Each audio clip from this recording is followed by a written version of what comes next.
Hello and welcome to today's webinar, Cybersecurity Solutions to Stop an Attack. Now we're excited to get to the conversation, but have a few housekeeping items before we get started. The sound for today's presentation should come from your computer and not from a dial-in. If you run into any problems, please send a message using the Q&A box and we'll look into them. Usually refreshing your browser and rejoining the presentation should resolve most issues. And we will answer questions today towards the end of the presentation. To submit your question, click the question mark icon on the right-hand side of your screen. And yes, we're recording this, so we'll share the recording with everyone in the next few days. So today we're going to be talking about cybersecurity solutions to stop an attack. And I have a special guest here, Terumi Laskowsky. How are you doing today, Terumi? Oh, pretty good, thank you. Terumi is a cybersecurity consultant and an instructor at Pluralsight. The founder of Ddos Security Solutions, which is an IT security consulting firm in Hawaii. Her expertise includes cloud and application security and ethical hacking. And she's an authorized instructor for AWS and Google Cloud. So welcome to the webinar, Terumi. Thank you so much for that wonderful introduction. And hello, everyone. It's actually my great pleasure to be sharing this information with you today. So shall we get started right away now? Yeah. Okay, all right, so let me go ahead and share my screen. So here we are. All right. Okay, so here we are. And let me kind of pop myself in right here. Okay, as I say, my name is Terumi Laskowsky, and we're going to be talking about cybersecurity. And the topic for today is cybersecurity solutions to stop an attack. Okay, so let's get started. All right. So the topics for today are these. Right? So the first one is new methods the bad actors are using to initiate attacks this year. Okay. Now I'm going to be talking not just about this year, but also somewhere midterm last year as well, because things are, kind of flowing. And of course, we're not at the end of the year yet, so some of the statistics not fully in. The second one is best practices for identifying and fixing security vulnerabilities. Right? So we'll definitely talk about that. And then the third one is how cloud computing changes the security equation. And last but not least, the role of ethical hacking in cybersecurity solutions. Okay, but before we get started with these heavy-duty topics here, let's go ahead and kind of set the base level for the terminologies that I'm going to be using throughout this webinar. So let's talk about threats, vulnerabilities, and exploits. Right. So, and we'll get the terminology all in common. So I have a bit of a drawing here that I'm going to be covering. And in fact, I actually like to use a whiteboard. So let me switch off to my whiteboard. Here we are. And I've actually copied that slide a little bit earlier. Okay, so let me go ahead and capture some of these important points. And you know what? I just noticed that I'm actually blocking my my own presentation. So let me just make myself smaller here and move myself up. Yeah, I think that's probably the good place to stay. Alrighty, so let me use the yellow one. The first thing that we're going to be talking about is what are we protecting, right? So if we have nothing to protect, obviously there's no cybersecurity issues that we need to talk about. So the things that we are protecting is what's called IT assets, as you see on the right, okay? And in this diagram, what I have is a server. But it doesn't have to be a server. It could be a server. It doesn't have to be a server. But basically, you probably have maybe a piece of data somewhere that is probably sensitive data, customer information, company proprietary information, intellectual property, all those things that you probably want to protect to some degree. So let's call that IT assets. Okay. Now, IT assets by themselves are not vulnerabilities. The vulnerabilities are usually called weaknesses. And here in this picture, I have this like a big red X. Okay, so vulnerabilities are weaknesses that may lead to this information being compromised in some way. Okay. Now, there are, critical vulnerabilities, high, medium, low vulnerabilities, and there are different types of vulnerabilities. So we will be talking about that throughout this webinar. So anyway, vulnerabilities. Okay, and one thing to realize about vulnerabilities are that they're not always mistakes. Okay, some people think that the vulnerabilities are about bugs, and yes, some bugs are security vulnerabilities, but some things are just maybe old things that wasn't really designed for the new environment. let's say. Take, for example, something like a mainframe computer that people's been using. Some people call those legacy computers. And, those were really initially when they were created, they were deep inside the company proprietary network.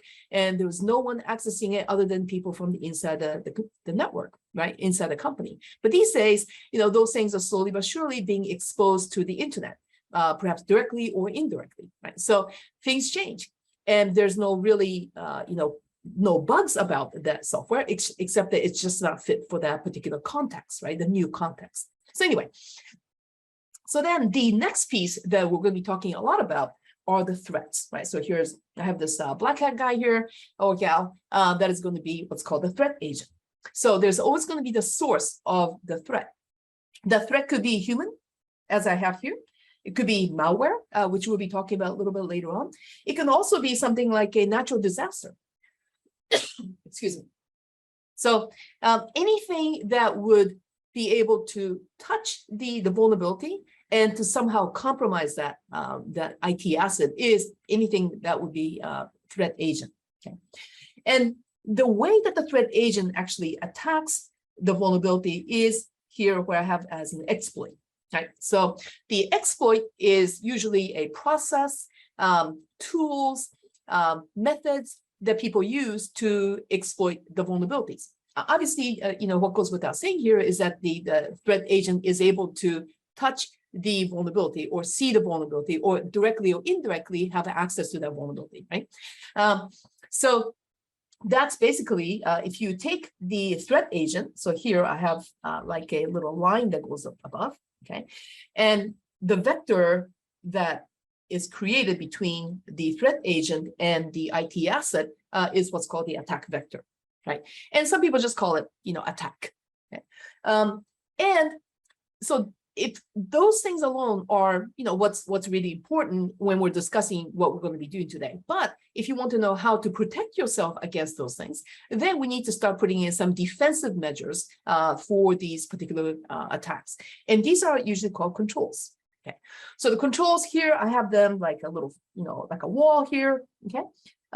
Now I could have actually, put a wall here, like all the way through, right? But if I do that, then that server is not able to service anyone, and that's probably not normally what happens.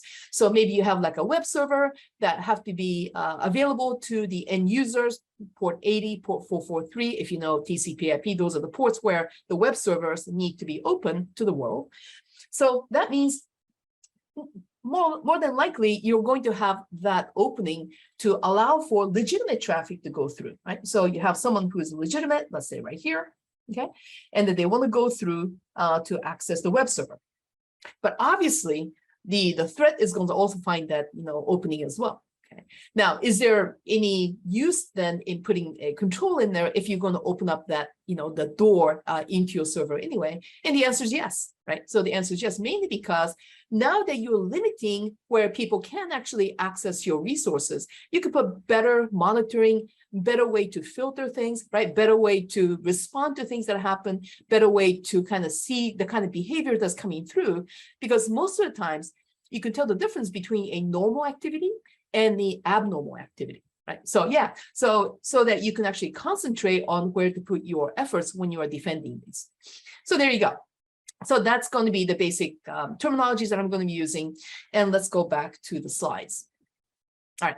So that was what we just talked about. And let me move into the next slide. So now let's talk about them. The first topic of the day is bad actors, right? So who are these bad actors? Well, what I want to do from this webinar is that not only to, share with you information about cybersecurity, but also to assist you in moving forward, even after the webinar, the resources that you can use to find out what's current now, right? But because what's current today, probably it's not going to be what's going to be important perhaps in a month from now, 2 months from now. So I would like for you to, get access to these tools. So I'm hoping that, after the webinar, there'll be a show notes with all the links that I'm going to be using in this case. So let's go and take a look at these bad actors from several perspectives. One is from the vulnerability perspective. The next one is going to be the threat perspective, right? And the other one's going to be the priorities perspective. Okay, so because you have to have all those things, that is, you have to have the vulnerability and the threat to, make cybersecurity work, right? So to speak. All right, so now the vulnerability perspective. So let me go ahead and click on this. By the way, these are all my links that I'm going to be using, and I will definitely be sharing these links with you.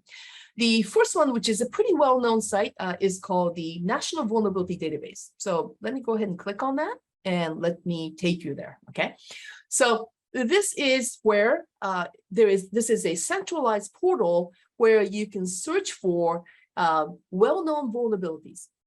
Well-known vulnerabilities are well-known weaknesses that exist on software that a lot of people use, right? So it's not going to be, you're not going to have vulnerabilities on some kind of very highly customized software that only few people uses, right? This is where you go to and say, hey, I'm using Windows. Hey, I'm using Linux, whatever distribution. Hey, I'm using so-and-so. Are there any known vulnerabilities, right? Let's check and see, all right? So this here, let me get my, see right there. So that is the menu where I usually go to that says vulnerabilities. Let me kind of expand that a little bit, right? So it says vulnerabilities. So let me go ahead and do a search, right? And I'll say search and statistics. And, if you're saying, well, our company uses Windows servers, or, company uses Linux servers. Yeah, so let's go and put that in. Let's put Windows in. I'm not picking on Windows, right? You'll probably get something similar results if you put in any kind of an operating system here. So let me go ahead and click on search. Here we are. It takes a little bit. And it says it found 10,712 results, right? Now, we do have to kind of take this with a little grain of salt. It is over several years, right? It's not always about this year, okay? And it's about a keyword search. So the actual vulnerability may not be in Windows. It could be in the description, right? So you do have to kind of discern and look and read the description and make sure that it is actually, Windows vulnerabilities, okay? So what you see here, let me explain a little bit. So I'm going to take this entry here because it looks pretty interesting because it says it's critical flaw. So let me go ahead and click on this, right? CVE. By the way, CVE stands for Common Vulnerabilities and Exposures. So that's the database where this portal is pulling from. And 2022 means that that's when it was added to the database. And this is a serial number for all the vulnerabilities that were added to this database this year. Okay, so let me go ahead and click on that. Here we are. Let's see. It's taking a little bit longer time. Saying on here, it's coming. Nope, it's not coming. Let me reload. There we go. Okay. Okay, so let's take a look. It says this vulnerability is currently undergoing analysis, but description says whatever, right? Multiple trumpeter product in multiple versions, use right here, default privileged Windows user and passwords. Okay. The adversary may use these accounts to remotely gain full access to the system. Okay, so that's the description of the vulnerability. Okay, the major problem with this here is that this thing called the default privileged Windows users and passwords. Right? So one of the best practice for cybersecurity in hardening, that is to increase security of your assets, are to never use defaults. Right? Always change the defaults. Okay, because default means all the systems that are rolled out from the the factory have those defaults. Right. So, those defaults are really available on the internet. So all you have to do is really do a simple search on these default passwords and, people have them. So there you go. And without going too much into detail, it tells you the description. It tells you how critical it is. And this one says it's critical, right? Because you have this score called 9.8 on criticality from score of 0 to 10.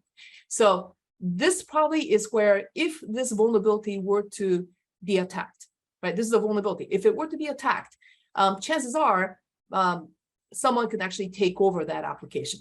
Maybe not the whole server, but that application. So, they could be whatever they want to be, right, in that application. So that's pretty bad.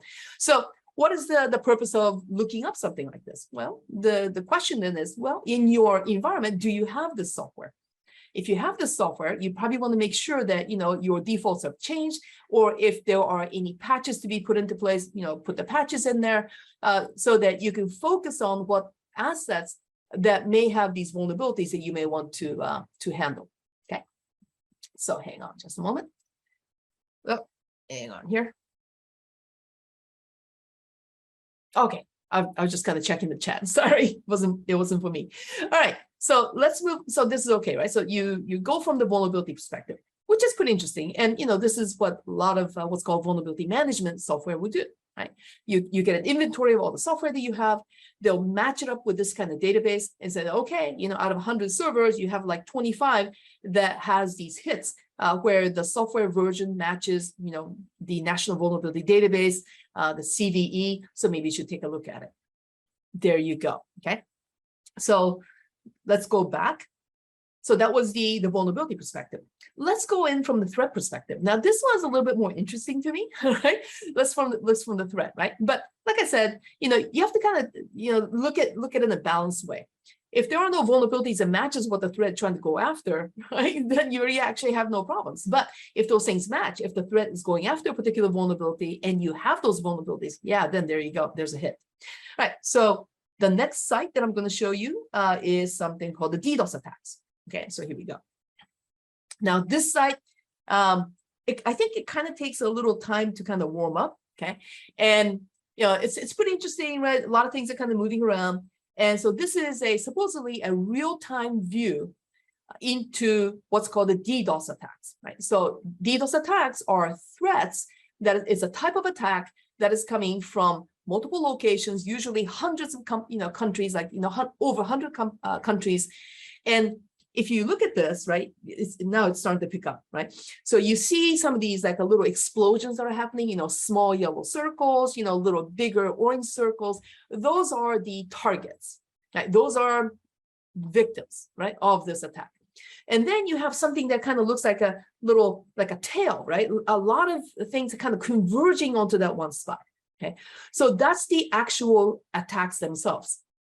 And the point of this attack, and let me kind of choose one here. For some reason, I think Great Britain is receiving a lot of attacks right now. And the one that I just chose actually has, let me see if this one here, I think that one, yeah. So this one is going to Great Britain. The attacks are coming from Vietnam, China, Malaysia, US, and other, let me see, 60 other countries, right? So the point of DDoS is to overwhelm the target, right? That is, you send more stuff than the target can handle. So that could be in a networking, that can also be on applications. So if it's networking, network is like a big water pipe, right? So if you put more water than what the pipe can take, it's just going to overflow. And that's basically what happens with the DDoS attack, is that, people send you so much stuff that the legitimate people can't get in because there's no space, right? There's no room to, get into that pipe, which is the network, to connect to the server, right? So in the end, what happens is that the legitimate users cannot access the server, hence it's called denial of service. It's distributed denial of service because the attacks are coming from like all kinds of places, right? And oh, see, look, it's really like picking up now. Right? Sometimes it's a off day, but right now I think they're trying to perform for you guys, right? So there's that. And then you may say, okay, so if all these attacks are happening right now, okay, are the systems going down, like massively going down? And chances are probably not, okay, because these types of attacks have been around for such a long time. And if you look at some of the places that are being attacked, like in the US here, in these locations where they're like, like major attacks happening, they're probably like data centers. It's probably cloud vendors. Right? And so cloud vendors actually has like a massive, bandwidth that they could probably withstand. And they do have some measures to protect themselves from these types of attacks, right? Attacks happen, but if they have enough protection around it, it's not going to harm them that much. But if you're not prepared, then definitely you could be overwhelmed. By the way, I just want to mention about DDoS is that it's a part of what's called the DOS attacks, denial of service attacks. So DDoS is just a category of DOS attacks. There are many, many ways that people can try to make your system unavailable. Okay. And it's not just about the network either.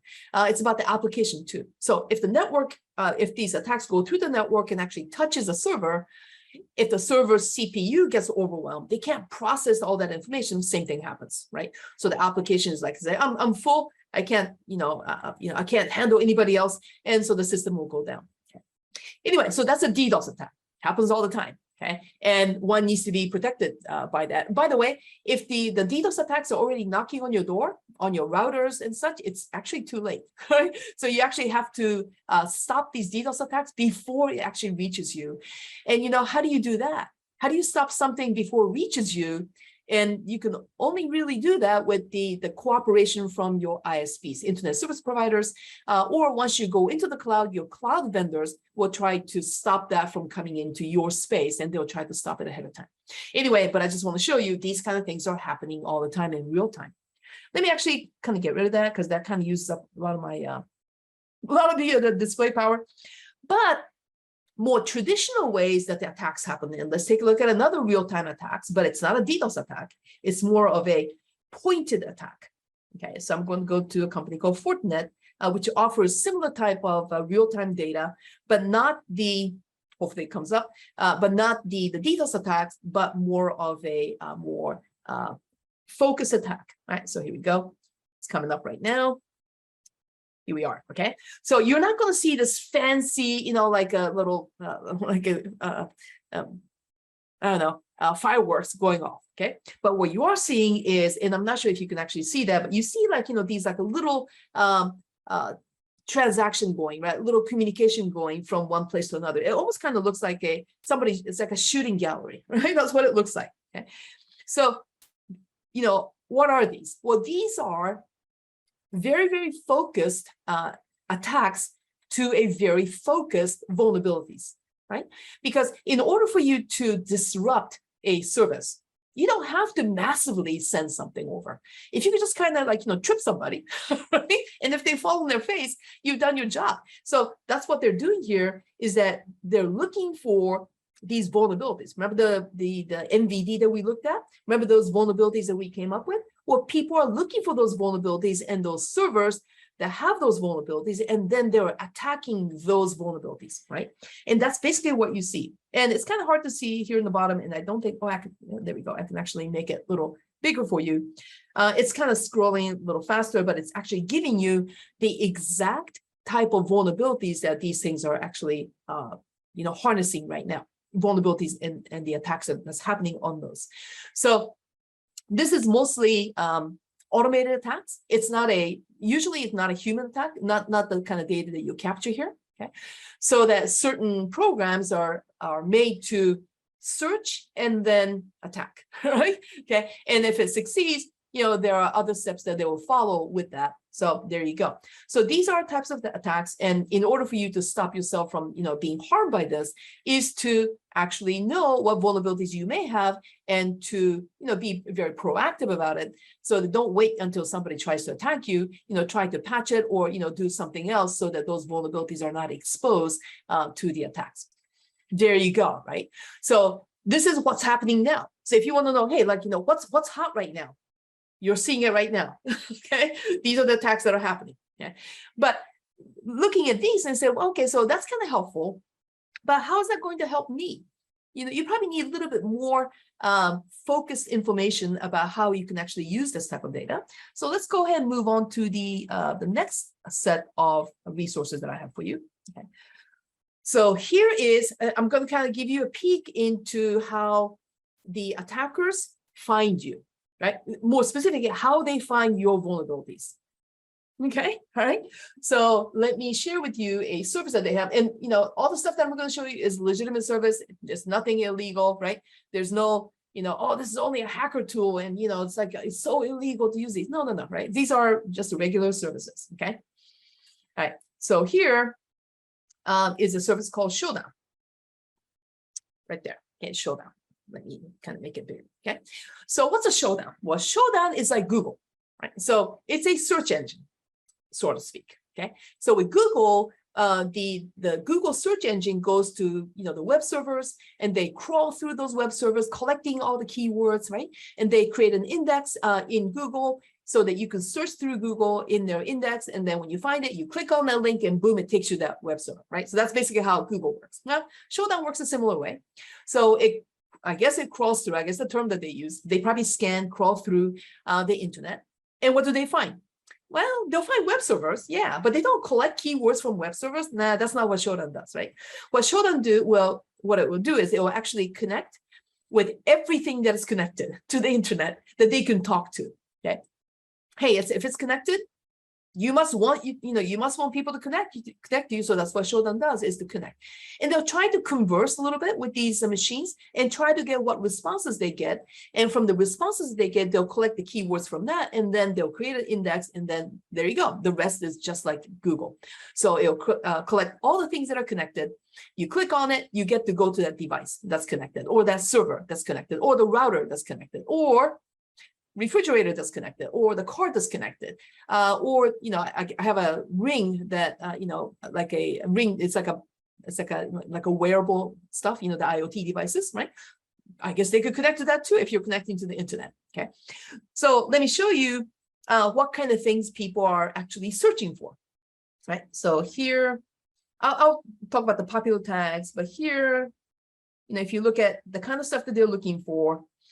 Apple AirPlay receivers. I don't know. So if I were to click that, and if I get a list of all the Apple AirPlay receivers, what kind of bad things can I do, right? How about this one?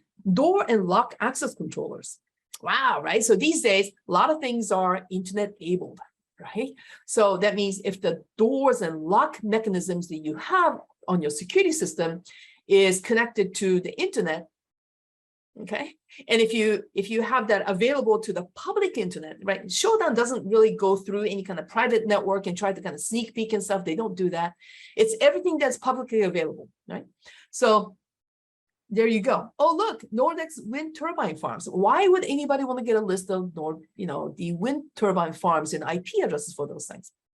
Okay, but let's go ahead and do something that's a little bit more benign. I don't want to kind of mess with that here in the webinar. So I'm going to look at the popular tags. So these are some popular searches that people do on Shodan.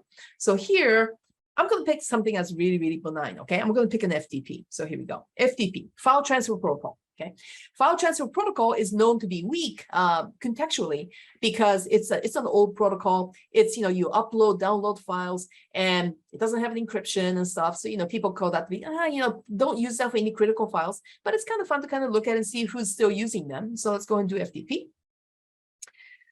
Oh my God! All right, I didn't want to see that. Anyway, so they'll give you all these FTPs that are pretty insecure. I'm not going to go to any of these things, but see right now, what I'm seeing here is just the search result. Okay, so if I click on it, then it's going to take me to the FTP, and I don't want to be there, right? So, but you can see there, you can already see that the message that it's receiving, this one obviously didn't have any protection at all on FTPs. Okay, so, but if I do something that's a little bit more interesting, so if I do a search on the FTP, I think it gives me actually something that's a little bit more interesting. All right, so if I do FTP, okay, remember, it's not always going to hit the FTP server. It's just looking for the keyword called FTP. So even though it says it has like 5 million hits, probably not all FTP servers. Okay, but it does kind of give you say, okay, who has these servers available? So you can see by country. You can look at the ports. Now, port 21 is definitely FTP normally. Okay.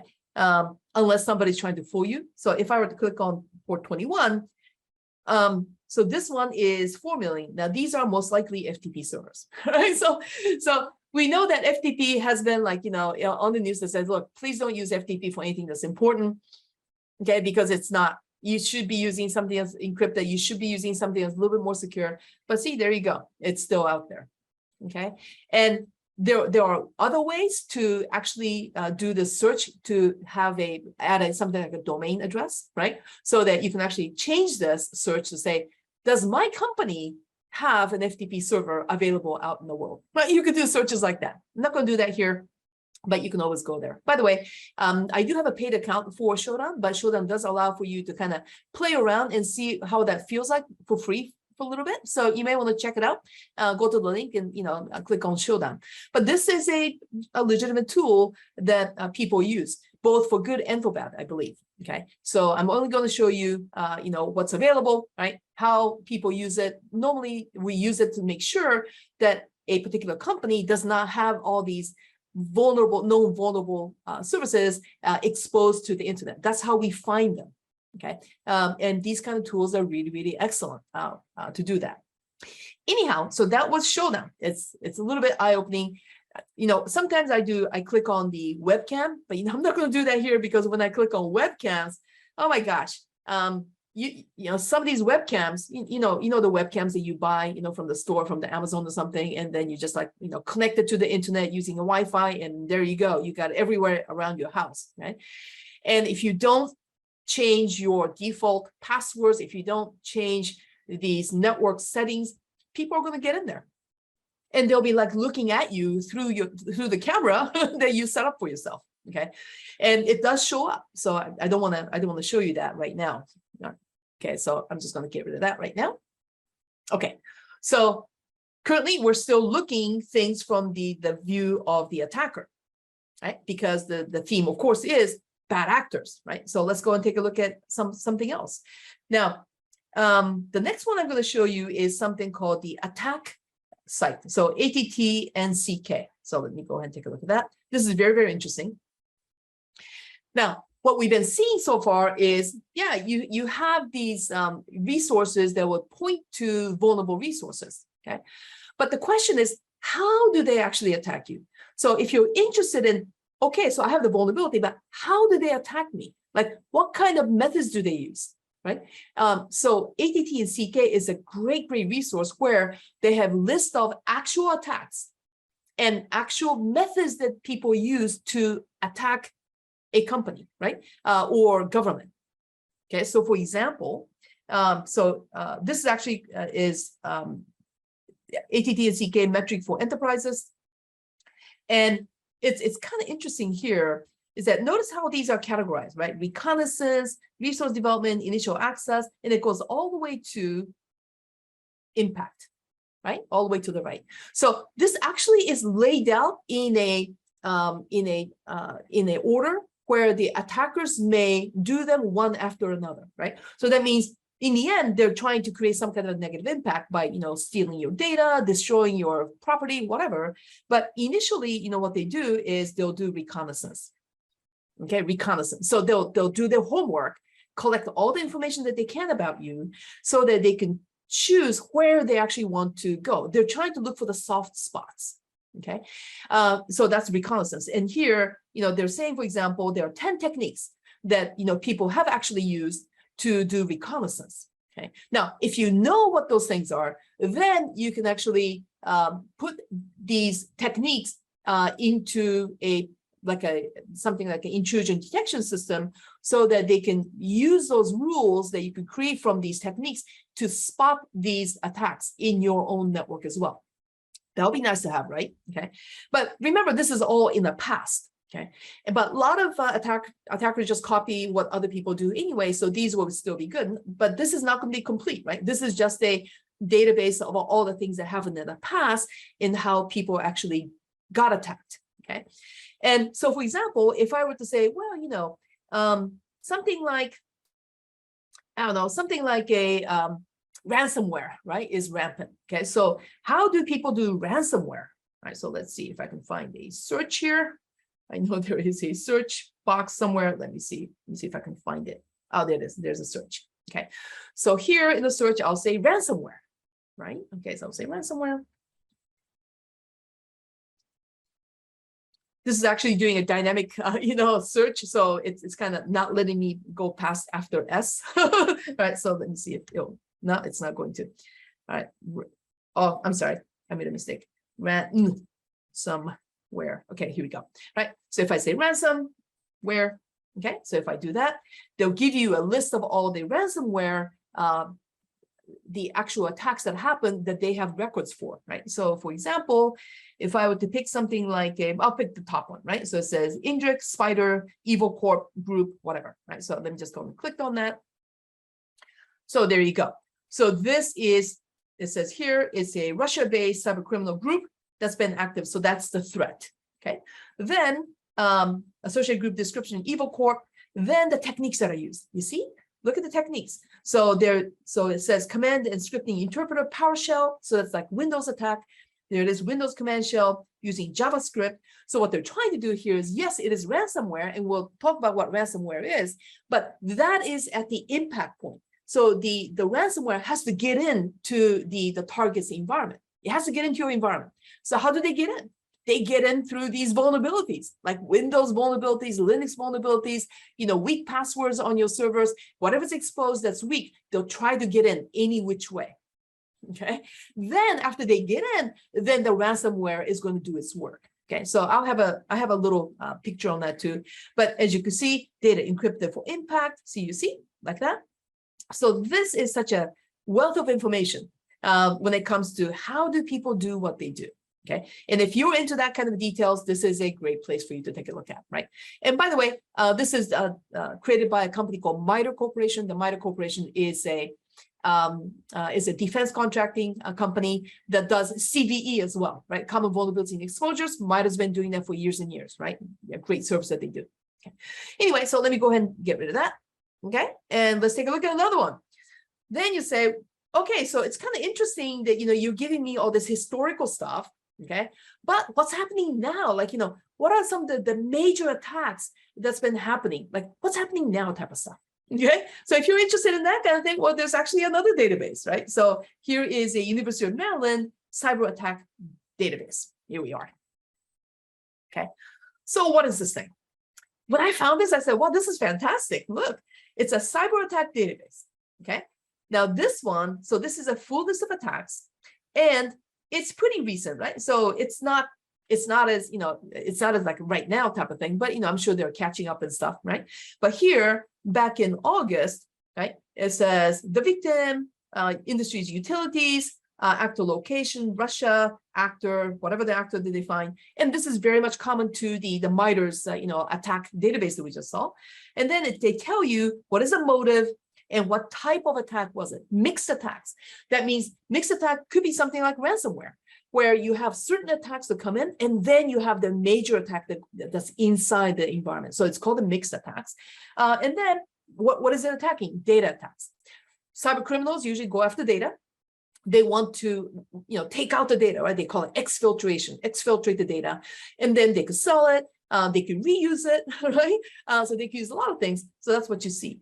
And why I thought this was really good, especially for the group that's watching the webinar right now, is because it has the motive, right? So if your industry, let's say, is in the financial industry, or if you have some kind of financial information, then you'll see that, okay, so you are a hot target these days, right?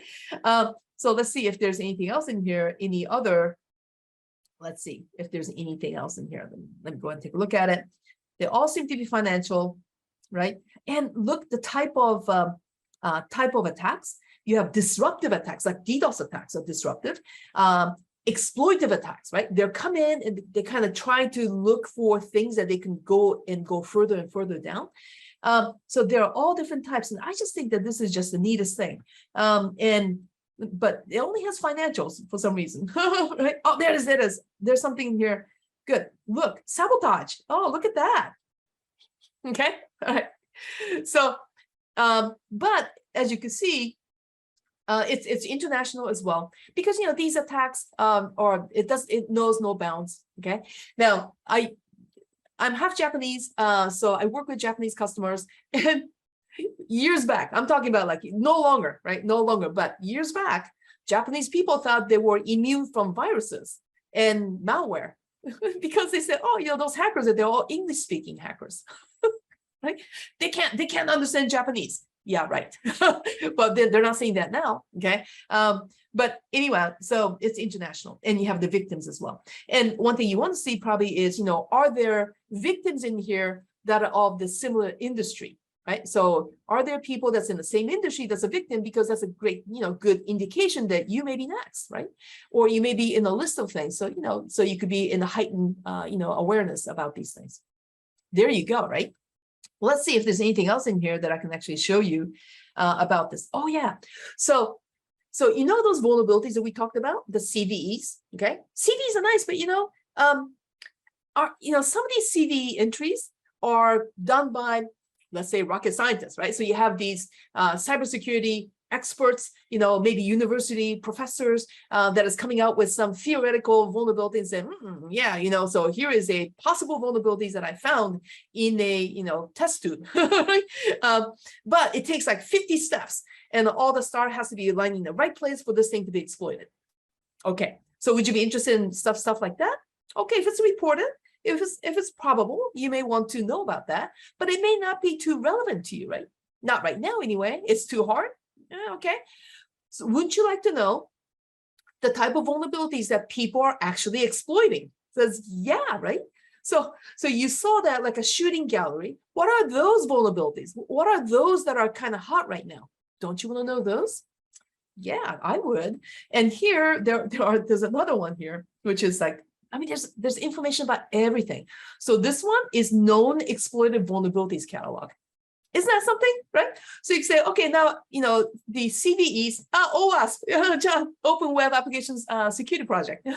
Yeah, so OWASPs are for web application, vulnerability. Yes, for sure, right? And yeah, I would imagine those things will be here as well. But known exploited vulnerabilities catalog will show you, like, they are CVEs. Notice that, right? These are CVEs, but they've known to be exploited, right? So now you have like a smaller set, hopefully, of CVs that you can concentrate on, how do I handle these things? Do they apply to me type of stuff? Okay. Anyway, so that's probably, probably give you a lot of information that you can go for and, check it out for yourself. These places that, when you have, a couple minutes and take a look and see if they are relevant to you. I think all these things, if you can apply it to your environment, they're going to be way relevant. Okay. Anyhow, so the next thing I want to talk about is moving on is some of these, let's take a look at priorities, right? As I say, priorities, all these things really are just great information if you can't apply it to your environment. Okay, so let's see how you apply that to your environment. Okay, so this is just, I'm not advertising for anybody, right? I just happen to be, like I said, AWS instructor, so I have AWS available. So right now, here's my AWS account. Okay, so AWS actually has, and I'm sure other like Azure's and Google Cloud of the world will also have these similar type of services because they tend to offer similar services. They have something called Guard Duty. So Guard Duty is a threat management system. So let me show you how that works just quickly. I'll go to Guard Duty. Okay, and I've created a mock scan. So what Guard Duty does is it looks out into the world and say what bad things are happening in the world, right? As far as the threats are concerned. Then they'll get access to your environment, right? Your logs and stuff, and they'll match up these bad behaviors that they see out in the world to see if they could see it inside your environment. Isn't that something? So if you have something lurking that's outside, that's also lurking inside your environment, Guard Duty is going to find it and it's going to highlight it for you. Now, it's not going to stop it. It's not going to do any of those things, but it will tell you, hey, Terumi, maybe you should be careful here because we see something happening in your environment that you should pay attention to. Now, isn't this exactly what you need? Is that you got thousands and thousands of vulnerabilities, and yet probably most of those things is no relevance to you. But if you concentrate it just in your environment, and then you take all that database and apply to your environment and see which one is relevant, there you go. Now you have an actionable data that you can take. So for example here, okay, it says, let's see here. All right, suspicious file, but I found something. Let's see here. Notice that these are all threats, right? Sample threats. Oh, look at this one, Trojan, okay? EC2, which is a server, DNS data exfiltration. So there you go. That's the type of attack that's happening, that they see that there is a pattern of activity in my account that I should pay attention to. There you have it. This is called threat management. Okay, and this is the real way to actually control, to gain awareness so that you could take actions on it. Okay. By the way, all these things are samples. They're not real. Okay, it does say sample. Okay, I don't have that kind of stuff in my environment. Hopefully not. Okay. All right. So moving on. So those are the priorities that you set for yourself, right? So let's move on to the next part. I hope you're enjoying the content so far. So next one is I'm going to give you a little bit about case study on ransomware. Okay, maybe about 10 minutes or so, and then we'll move on quickly into cloud and we'll wrap up the webinar. But let's take a look at ransomware. Why? Because ransomware is in the increase. Okay, now that everybody's at home, they're accessing remotely. They found a new way to do the ransomware on a lot of people and a lot of companies because of that situation. And let's go and talk about that. Okay. Now, I do have some resources here for you. So for example, there is an official alert statements about ransomwares. So here it is, stop ransomware, right? Official alerts and statements. Okay, so yeah, these are interesting. They give you some data. So if you need some kind of justification or create a report based on what's happening with the ransomware, U.S. government has a pretty good information about that. But let me go ahead and kind of close that up. Okay. Now there was another interesting document by the government, which is a bunch of case studies. They pick, I believe, 3 companies, and they describe not to really gory details, but enough details as to how they were attacked by ransomware, how much money they had to spend, what they did wrong, and how they could fix it, right? So they have these things. Now, I'm not going to show that to you because they do mention the company names and stuff. So, if you want to take a look at it, go take a look at it, right? So these are real raw examples of ransomware and the companies that suffered under those major attacks. But I am going to show you a piece of that document. Okay, so let's see, where was it? Where is it? Right here. Okay, so have you ever seen a ransomware? Hopefully not, right? So, but if you did, this is the kind of message that you're going to get. It says, hello, dear friend, your files are encrypted. Aha, right? And as a result, you can't use it. Very straightforward English, don't you think? Yeah, very easy to understand. You must visit our page to get instructions about decryption. All encrypted files have got whatever the number extension, right? Then they tell you how you can actually pay money using Bitcoins and like Ethereum or whatever, right? So that you could get your key back. There you go. That's basically what it looks like. Sometimes you have graphics, sometimes you have these things. Okay. So anyway, that's basically what a ransomware is, right? But exactly a little bit more. I have a very nice infographics on the ransomware. So let's see. I think I need to actually update this thing. Okay. So what is a ransomware? For those of you that want to know a little bit more about ransomware. Okay. Basically, ransomware is a malware that infiltrates your system and encrypt your very, very important files. Right? So they're encrypted, you can't get to it, right? Or they block you from accessing it. Same thing, right? You can't get into the files, or because they lock you out, or they've encrypted it. And then what they do is they delete all the plain text data. You only have left over is your encrypted data, and then you need a key to unlock it, right? So, and they say, look, pay me, then I'll give you the key. That's how it used to happen, okay? But these days, it's a little bit more sinister these days, okay? In fact, I believe last year, there was actually one death related to it because a hospital, I think in Germany, was attacked by ransomware, and they couldn't get to the hospital records, and there was a woman that was in dire need of treatment, but they could not get to her treatment data, and unfortunately, she passed away. So it can lead to very real issues when people go after that, and they do go after hospitals, they do go after medical, they do go after, right, the oil pipelines, they do go after educational institutions and stuff. They're causing all kinds of havoc, right? So that's basically what a ransomware is. Okay, so then let's take a look a little bit more about that ransomware. Okay.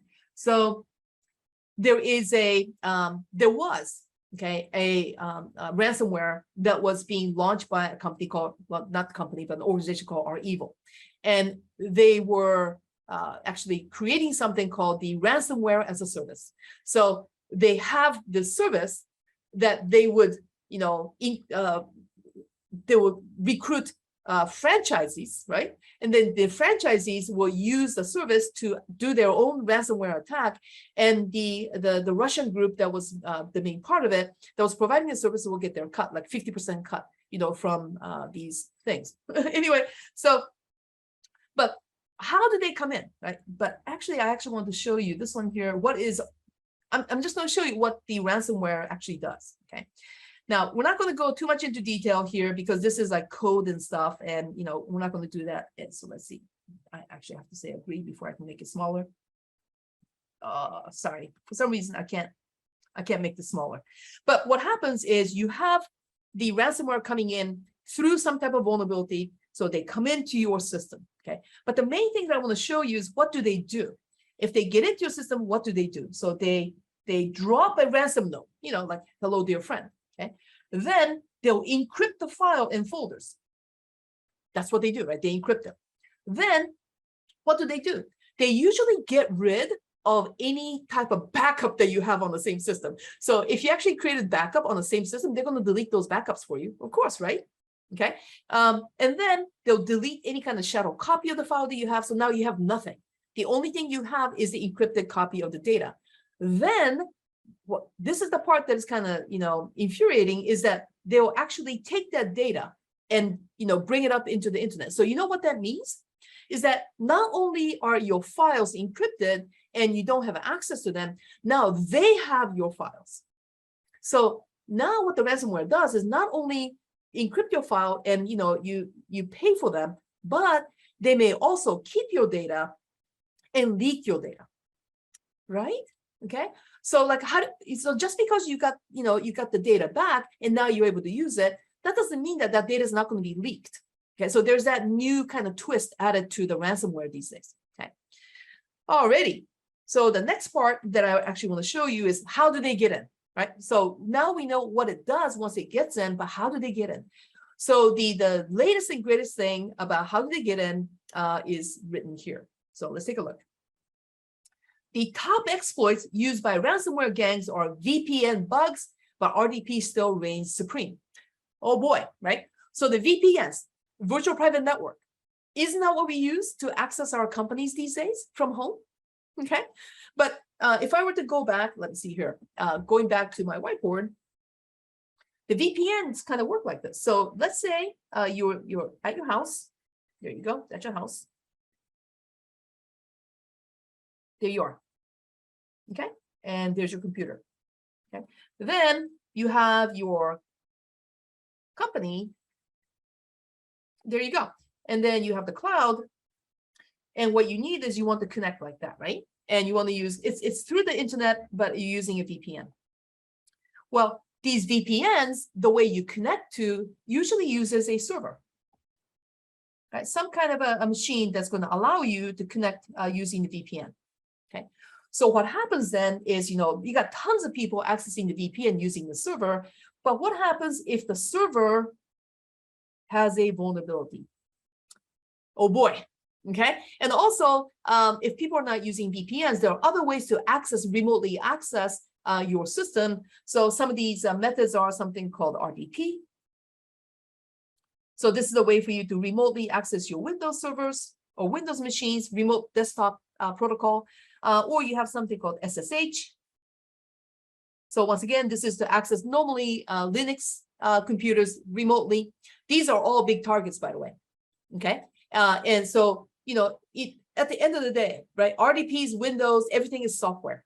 If it's software, they could be vulnerable. If they're vulnerable, people are going to try to compromise it, right? So there you have it. So that is basically what happens and how they get in. RDP still reigns supreme, okay? And I want to show you then how much, right? How much of that is coming from RDP? Because if your company is using RDPs, if your company is using VPNs, you want to make sure that those VPN devices are not faulty, right? So the one here is this, there's a company that actually gives you a statistics on this. So this one here, fewer ransom victims pay as Meridian ransom falls. That's a good sign. But let me show you this data here. Here we go. Ransomware attack vectors. Okay, so you see it is a second quarter 2022. Okay, and you have at the top the RDP compromises. So that's the RDP, remote desktop protocol, right? And so that's the way they come in. And notice this is that line right here. It's kind of going down. Okay, so I hope that's because RDPs are being patched. and they're not faulty anymore. But look at this in the heyday. Oh my God, look at this. Close to like 80%, 90% of the attack was coming from RDPs. And then you have email phishing. Sure, right? Traditional way, they'll send it through the email and they want you to click on it. And when you click on it, you execute the program, bam, you have the, the malware that's inside. Software vulnerabilities. There you go, right? So more things change, the more things stay the same, right? So software vulnerabilities are often the vector. But I gotta tell you, RDPs, that's a software too. As far as I'm concerned, that's a piece of software, okay, that you have. So there you go. So that's the way ransomwares come in, okay? So let's take a look and see if there's anything more in here. There was one more. Okay, so specifically on VPNs, right? So here's the one. So hackers target unpatched Citrix servers to deploy ransomware. So that's the example, not the RDP, but the actual VPN servers that are faulty, okay? So here, I actually wanted to, and this is actually used by REvil already. And this is the part that I actually want to show you. What was that vulnerability? CVE 2019. Oh, look, it's a CVE. Okay, so this was found in 2019. So when was this article written in? 2020. So how come that vulnerability is still around? How come those servers are still having those vulnerabilities that are not patched? See, that's the question, right? So people can tell you that the thing that you're using has vulnerabilities, but if you don't patch them, what good is it, right? So that's why you need threat management and say, all right, as a minimum, things that are exposed to the internet, and if I know there are, a vulnerability, I better, as a minimum, to patch them, right? Because if you don't, this is what happens. They come in through those vulnerabilities, and they could do other things, right? This is just one example of ransomware coming in, but it could have been, any other thing that's coming in, right? Ransomware is just a malware that gets executed once they come in. All right. So anyway, I hope you're getting pretty good idea about ransomware, and the way to stop it, of course, is to fix those vulnerabilities so that they don't come in the first place. And there are many resources available on the links that I gave you that actually gives you steps on how you can methodically stop and close those loopholes that you have. All right, so I want to kind of quickly touch on the rest of the topic. So let's go here. Let's talk about the cloud. Okay, so I have about a couple minutes left. But I think I was told that I could actually go a little bit over. And cloud, it's a game changer when it comes to security, right? Why? Because of the complexity. So basically, I want to show you something here, right? So if you're using the cloud, this is basically what's happening. This is what you're using, okay? So let's say you have a bunch of servers, right? You have data centers and you got a bunch of servers, physical servers, right? Running applications. So when you move into the cloud, what are you doing? Okay, there's still a bunch of servers, right? So, but these servers are not run by you. They're run by AWS. They're run by Google Cloud. They're run by, Microsoft Azure. Okay, but where are your servers? Where are your servers? Well, your servers become virtual. Yeah. See, here we go. So these are virtual servers. Okay.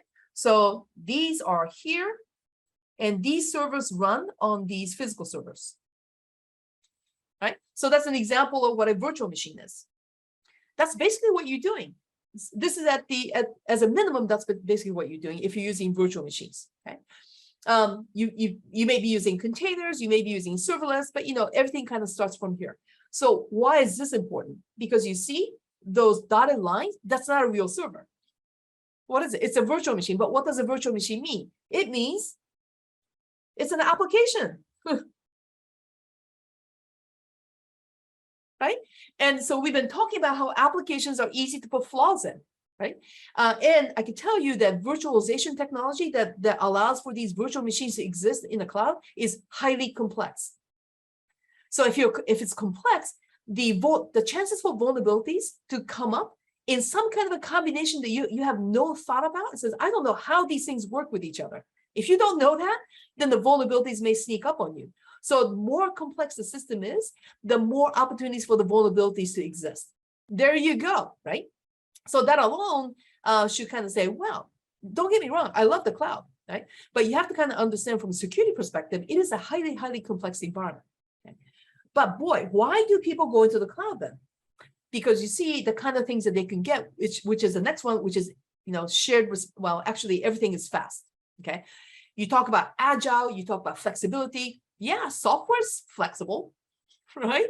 So people are doing everything automated, right? So what's happening is, if you have companies that are not really highly aware about security in the first place, and then you automate the whole process, now you have these companies that are producing vulnerable software very quickly, right? And more of it, okay? So there's got to be some way for the security to be automated as well, right? And I don't think the security industry has been doing that such a good job on it. I think they've been kind of falling behind.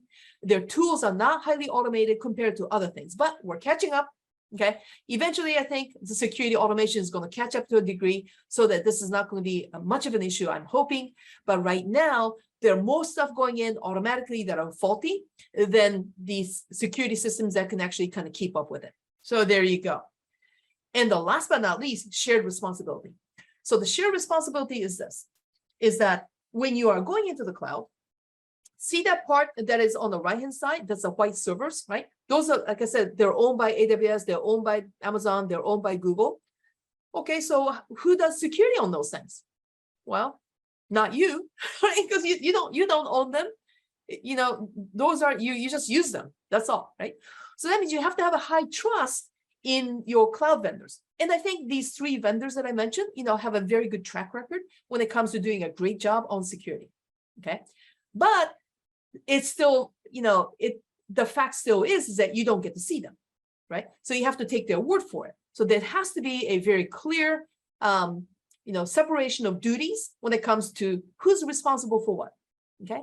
And a lot of times you say, well, it's in the cloud, so it must be, everything is up to AWS or everything's up to Google Cloud. No, the application that you put on the cloud, that's your responsibility. That's where the shared responsibility comes in, okay?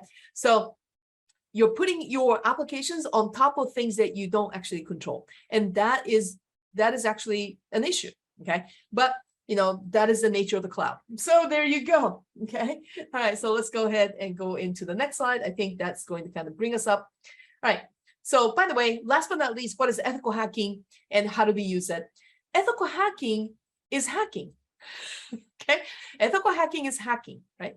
But the ethical hackers who wears the white hats, they hack your system for the power of the good, right? So that means you hire them to hack your system so that they can tell you if you're vulnerable to hackers. That's it. If you change that color to black, now you have a non-ethical hacking, right? So these are people that are criminal elements that are hacking, that are going to steal your data, that's going to destroy your systems, right? That's the only difference. The methods and techniques that these two groups of people do should be comparable, right? So that you can actually feel what it feels like to be attacked by the hacker, but they're going to help you to fix those flaws. They're going to highlight the fact that you are exposed. That's what ethical hackers do, right?